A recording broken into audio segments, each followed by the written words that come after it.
we're here today talking about colorectal surgery. If you have not looked at the video that we had a few weeks ago by Dr. Ella Beatty about screening and cancer and all that, I would suggest you to go take a look at that. It's a very good video. We're talking about colorectal cancer because March is Colorectal Cancer Awareness Month. Colorectal cancer is the third leading cause of cancer deaths in the United States. So does that mean that if your patient get diagnosed with colon cancer, it's a death sentence for the patient?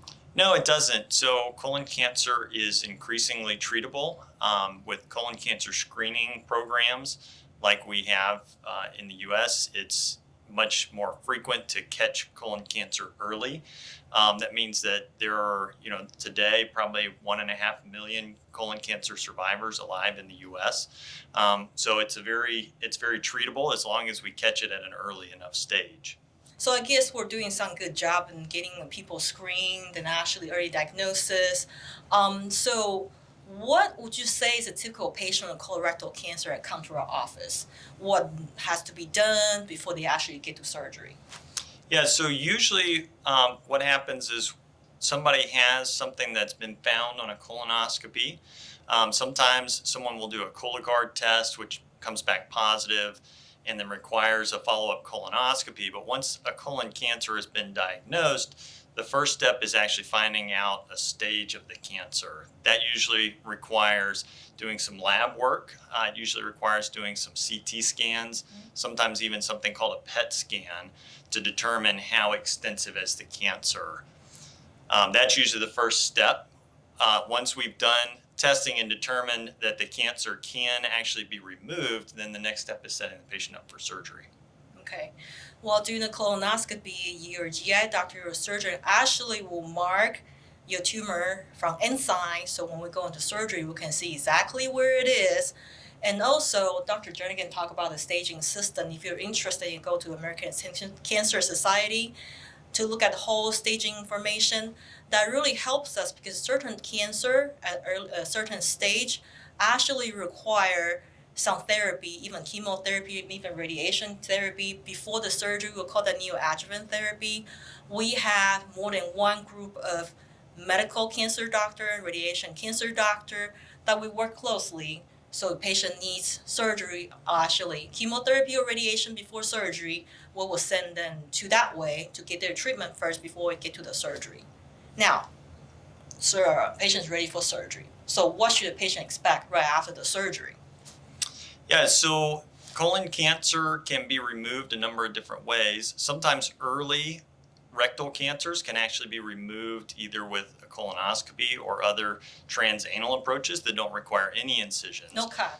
No cuts. But usually a colon or rectal cancer requires removing part of the colon. The preferential way to do that is what we call laparoscopy or robotically. They're both two ways of doing the same thing. We make small incisions, usually about an inch or less, and we put instruments through those and free the colon up using those minimally invasive techniques.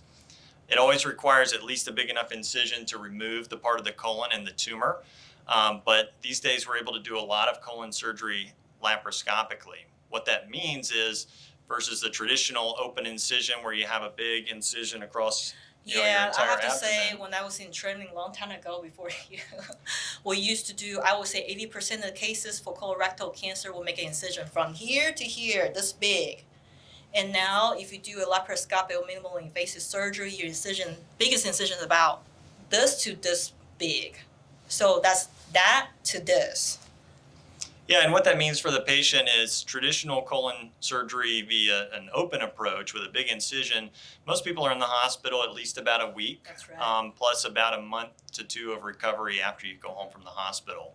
With laparoscopic or robotic surgery, most people are in the hospital 2 to 3 days, and then there's still a couple of weeks of recovery at home, but it's a much quicker recovery. It's usually much less pain and faster return to your life and your work and whatever else you're doing.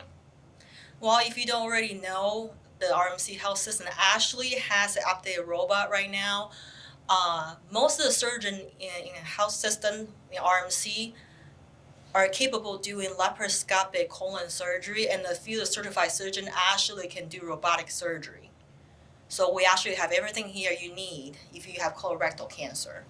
So, well, hey, then surgery day is rough and all that. So what should a patient expect after the surgery, right after the surgery, and also when they come back, what's recovery? What do you see in those patients? Yeah, the day of surgery depends a little on where exactly your tumor is. That determines how much of the colon or the rectum needs to be removed.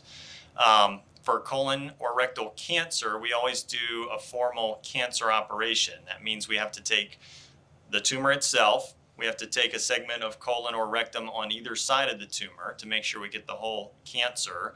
And then we always take the tissue around the colon or rectum where the blood supply comes in, because that's where the lymph nodes live. Lymph nodes are just little pieces of immune tissue in your body that filter blood flow coming back from the tissue, and any cancer cells that may break off from the tumor can actually get caught in those lymph nodes. So for a cancer surgery, we always take all of the lymph nodes from that particular part of the colon with the colon itself. What that means is, anywhere from a quarter to a third, sometimes even a half of the colon may have to be removed to safely remove the cancer and the surrounding tissue. Yes, we want to include everything that potentially can have cancer in there. That's why he talked about lymph node. That's one of the features we look at in the staging system to determine the prognosis of the cancer patient. So that's a very important part of our surgery. The day of surgery, it's most people are going to be fairly sleepy when they wake up from surgery. They're going to be groggy the rest of the day. There is always some pain associated with surgery. A lot less with a minimally invasive compared to the big incision. It's much easier to manage after minimally invasive surgery, after laparoscopic or robotic. These days we've got pretty good pain medicine. We use a protocol both before, during, and after surgery to try to minimize the effects on the patient and the effects on your body. Which translates to usually less need for strong sedating type pain medicines. It means faster return to your bowels working, quicker return to being able to eat. Most people are able to at least start drinking liquids by the next day after surgery, and we keep you in the hospital until you're able to eat, until your bowels are working again. It's very common after colon surgery to have, in the first few bowel movements, when your bowels are waking back up, to have some blood in your stool. That worries people. I try to warn everyone before surgery that that's very common and expected. It's also very common to have some loose bowel movements or diarrhea when you first start, your bowels first start waking after surgery. For the vast majority of people after colon surgery for colon cancer, they'll return back to pretty normal bowel movements. It sometimes takes a few weeks or even a month or so, but the first couple of weeks is the bulk of recovery. I tell everyone plan to take about 2 weeks off from work. That's right. And plan to really take it easy for the first 2 weeks. We don't want you lifting anything heavier than about 10 pounds for the first 2 weeks. Usually within 4 to 6 weeks, you can pretty much get back to your normal activity. So when they come back to you about 2 weeks in your office, what do you do? Do you go over the pathology again? What's the plan after that? What would you usually tell them? Yeah, because in the old days when we did open surgery, we usually would have the pathology report back before the patient left the hospital. Now it's pretty common for patients to actually go home before that report comes back. Mm-hmm. I'll always go over that pathology report with the patient when they come back to the office. We'll look at your incisions and see how you're recovering.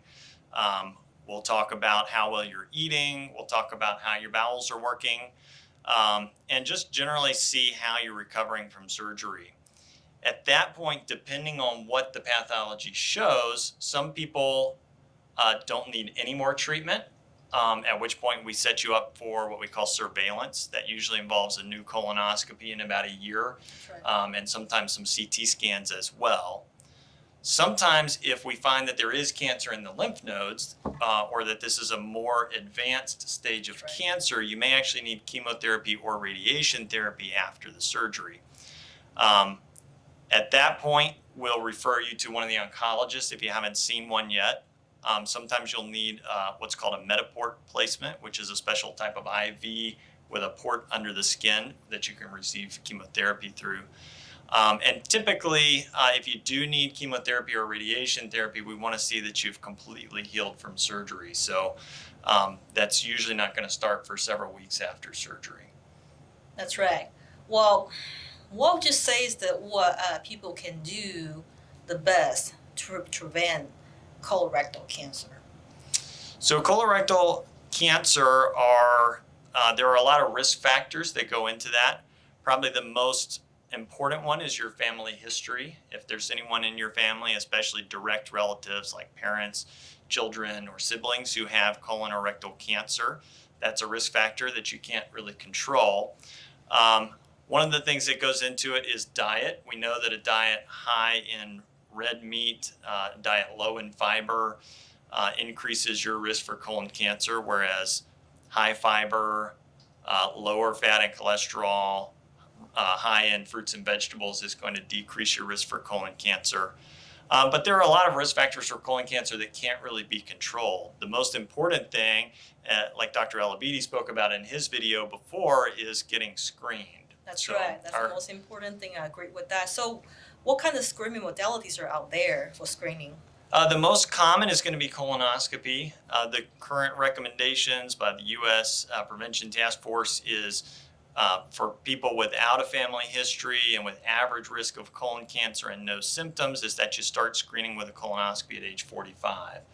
Now, there's also now options for stool testing, which you can send a specimen and they can check that to screen for colon cancer. That's good for patients who don't have any risk factors, who are low or average risk. If you have symptoms, if you've seen blood, if you're having trouble having a bowel movement, losing weight, you have a strong family history, any of those things, you should really probably undergo a colonoscopy first instead of the Cologuard. There are also some other tests out there and some other options for screening, but those are probably going to be the most common options for people. And at this time, RMC Foundation is actually offering free Cologuard for screening. So if you're interested, look at the information and contact us for the Cologuard. I guess at the end of this video, the most important thing I want to tell people is that please go get screened. Please don't be afraid to talk to your provider about, hey, I just worry about having colorectal cancer. I know there's something that you can have no symptom, but one day just come get you. So please do not just put it in the back burner. If you at the age to get screened, please go ahead and do that. I also want to emphasize that here in RMC Health System, we have a lot of capable surgeons to deal with colorectal cancer here, minimally invasively, robotically. We also have more than one medical cancer doctor, medical oncologist, and radiation oncology will be able to provide anything you need for colorectal cancer treatment. And I just want all of you to know that me and Dr. Jernigan, it's a privilege to serve all of you in this community, and we're going to be here for you in RMC Health System. We'll be here for you also.